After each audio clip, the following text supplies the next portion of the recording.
Hello everyone, my name is Benjie and I love GraphQL.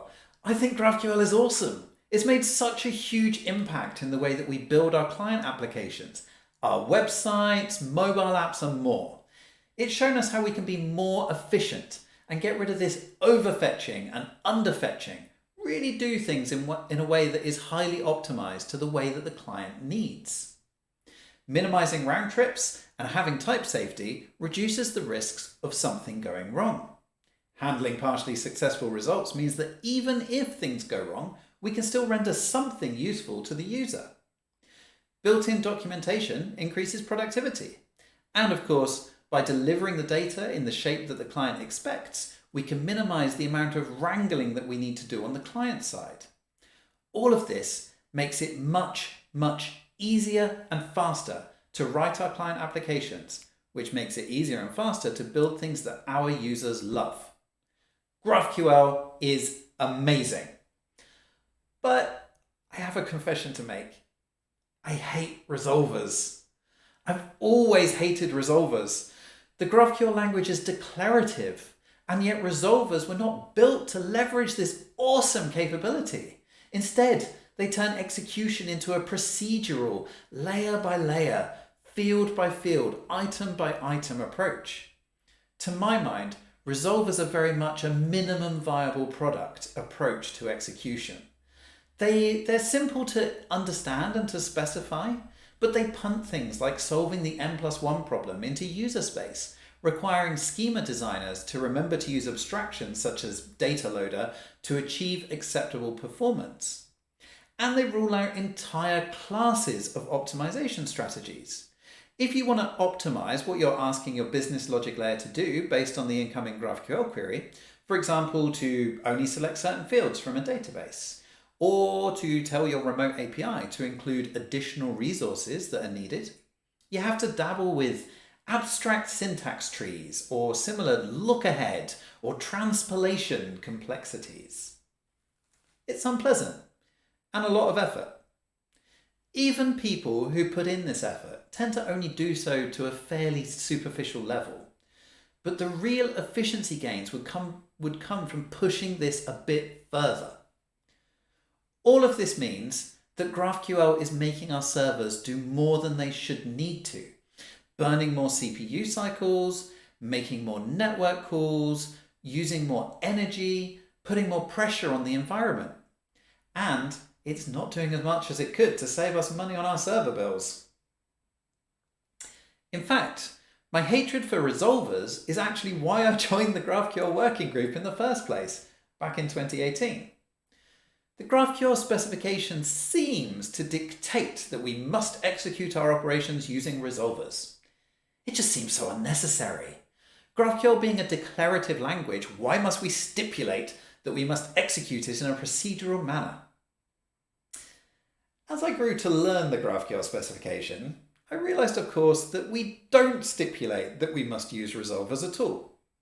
One paragraph, right near the start of the GraphQL spec, which I must admit when I first read I completely skipped over and went straight to the execution section, states, "Conformance requirements, expressed as algorithms, can be fulfilled by an implementation of this specification in any way as long as the perceived results look equivalent." We stipulate that it must look like that's how it's executed, but that doesn't necessarily have to be what we actually do on the server side. So long as the observable result is the same, do whatever you want. But we still have resolvers. Resolvers are still the dominant way of executing GraphQL. Even in projects that delve a little deeper into optimizing backend queries, using tools such as my GraphQL Pass Resolve Info module to look ahead and figure out what fields are being requested, we're still using resolvers. And the reasoning behind them is sound. The way they describe execution is correct. Without this definition, GraphQL could become more of a transfer format than an execution engine. Clients wouldn't be able to rely on the same assumptions, the assumptions that make things like normalized caching possible. Because resolvers enforce the graph nature of GraphQL, where we traverse from node to node, The value of the node that we're on being dependent on neither where we came from nor where we're going next. And yet, this doesn't have to be the way that we actually execute operations. I've been battling this problem on and off for almost 6 years. I've tried many experiments over that time. I've really delved deep into the GraphQL specification to understand exactly why resolvers are specified, what they're protecting us from, why are they declared the way that they are. I've tried to work within the constraints of GraphQL.js to solve this problem, and I've been reasonably successful. But it's always irked me that it just doesn't feel as ergonomic as it should be. The workarounds that I've come up with have been really clumsy and rigid. Admittedly, many of those solutions I came up with before I had the support of my many sponsors, so I couldn't invest much time into their research. But thankfully, a lot of people have found that the software I write is very helpful, and as my sponsorship has grown, thank you sponsors, the amount of time I have to invest in this problem has increased. About 2.5 years ago, I set out very part-time to solve this problem once and for all. But before we get into that, let's talk about my inspiration. Those of you who know me will know that I love relational databases. Well, one relational database in particular, really. Relational databases use SQL, which is a declarative language. It specifies to the server what data is required, and the server decides how to execute it. And it can choose many different ways of executing that query. For example, factoring in the presence of indexes or figuring out how much data is expected so that it knows which type of operations to attempt to do. This is called query planning. Modern Postgres even has things such as genetic algorithms to help choose the best execution plan, just-in-time compilation to compile expressions down to machine code so they can be executed more efficiently. Now, GraphQL is declarative too. So we have resolvers. We don't have generic execution planning for GraphQL. But it's not fair to say that we have nothing. Loads of people have felt this pain. So now we have specialized planners such as the GraphQL to GraphQL planner found in Apollo Federation, or optimization of the GraphQL internals in GraphQL JIT. We also have ways of optimizing particular patterns, such as projections in Hot Chocolate, or GraphQL to SQL transpilation with Hasura.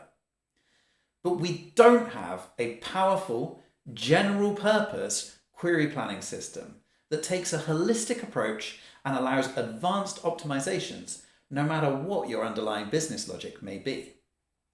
At least until now. So, after that really long introduction, I'm here today to say, step aside, resolvers! There's a new way to execute any GraphQL operation. The working title for this new project is Graphast, and it works by taking your GraphQL operation and compiling it into an execution and output plan. The output plan is a straightforward mapping from the data that we retrieve through the execution phase to the GraphQL result that we want to output for the user. So we'll skip over that. Mostly what we care about is the execution plan. We build the execution plan by mostly following the execution algorithm in the GraphQL specification. However, we do this before actually executing. So we're not dealing with concrete data, unlike we would be in the spec.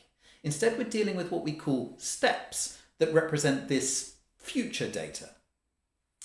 When it comes time to execute, a step is quite similar to data loader in that it accepts a list of inputs and it returns a list of outputs. Batching is built into the very heart of Graphast. Whereas a field in a traditional GraphQL schema would have a resolver, in Graphast it would have a plan resolver. The plan resolver has similar looking code, as you might be able to see from a glance. But again, rather than dealing with concrete runtime data, it's dealing with future data, these steps, which we represent with a dollar symbol in the code on the right. By walking through the selection sets and calling the plan resolvers at each stage, we can build out a plan diagram, like this one, that expresses what needs to happen. Now, this plan diagram is not the final thing that will be executed. This is just our first draft. The Graphast system will go through each step in the plan diagram and give it a chance to deduplicate itself, to optimize itself, and to finalize itself. These are the three main lifecycle methods and that these steps may implement. Deduplication allows similar steps to be amalgamated to simplify our plan diagrams. Optimization is the main phase, the most critical one for performance, and it allows steps of the same family to communicate with each other and pass information between one another. For example, if we were dealing with the Stripe payment API, we might have a GraphQL field that fetches the customer from Stripe. And then in our query, we might have a child field of that fetches the subscriptions for the customer, and then various fields below that. When the step responsible for getting the subscriptions is being optimized, it could determine that its grandparent is pulling data from a Stripe customer, and thus tell the customer step to fetch the subscriptions at the same time. Stripe has a feature called expanding for this. This would make the subscriptions fetching step redundant. So as the last action in Optimize, it can replace itself with a step that simply extracts the relevant data from the customer response. This way, we now only need one round trip to Stripe to get all the information that we require. Finally, we have the finalize method. This is typically unused for most steps, but it gives the step a chance to prepare for execution, to do something that only needs to be done once. For example, it might be used to compile an optimized JavaScript function to execute its action more efficiently. Or it might be used to prepare the final SQL or GraphQL query text just one time. Steps are designed to be something that you can implement yourself, much like you would with a data loader callback. They're a little more powerful than data loader and have these optional lifecycle methods that we just discussed. But in the simplest case, all they need is an execute method that takes a list of values and returns a list of values in the same way that a data loader callback does. We also have a number of optimized pre-built steps that you can use to handle common concerns, including load 1 for batch loading remote resources similar to data loader, or each for mapping over lists, or access for extracting properties from objects. And we're building out more optimized steps for dealing with particular concerns. For example, issuing HTTP requests, sending GraphQL queries, or talking to databases. Ultimately, our intent is to use these steps to pass additional information to your business logic layer, no matter what that is, so that it may execute its tasks more efficiently. Just like GraphQL helps eliminate over and under fetching on the client side, Graphast helps you eliminate it on the server side. For example, if your business logic is implemented with an ORM or something like that, you can use this additional information to perform selective eager loading to reduce database round trips. If your business logic is from an HTTP API, you could use this contextual information to dictate which parameters to pass, better controlling the data you're retrieving, reducing server load and network traffic. And since Graphast is designed around the concept of batching, you never need to think about the n+1 problem again. It's solved for you, out of the box, by virtue of how the system works. Just like with GraphQL resolvers, Graphast plan resolvers are intended to be short and only express what is necessary to communicate between GraphQL and your business logic.